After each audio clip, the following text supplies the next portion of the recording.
पहलगामचा हल्ला, राज्यात 6 जणांचा मृत्यू.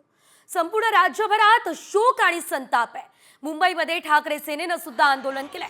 शिवसेना भवनाबाहेर ठाकरे सेनेनं हे आंदोलन केलं असल्याचं आपल्याला बघायला मिळतंय. आणि याच आंदोलनाचा आढावा आमचे प्रतिनिधी सचिन गाड यांनी घेतला.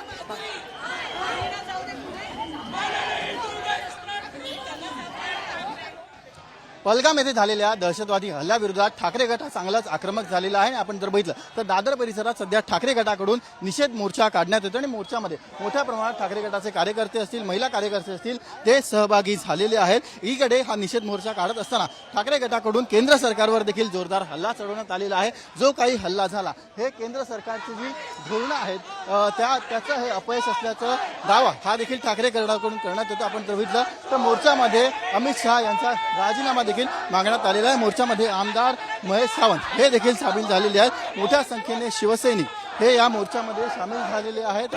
केंद्र सरकारने आज भारतातल्या प्रत्येक नागरिकाची जबाबदारी घेण्याचं काम आहे. काश्मीरमध्ये त्यांनी खुला दिलेला होता की काश्मीरमध्ये फिरायला या, हे करा ते करा, परंतु आज काश्मीरमध्ये घ्या. आता लोकांनी टूर कॅन्सल केलेत. किती लोकांचा लॉस होत आहे. यांची सुरक्षा यंत्रणा गेली कुठे? व्हिडिओ जर्नलिस्ट नितीन बोडारेसह सचिन गाड, साम टीव्ही, मुंबई.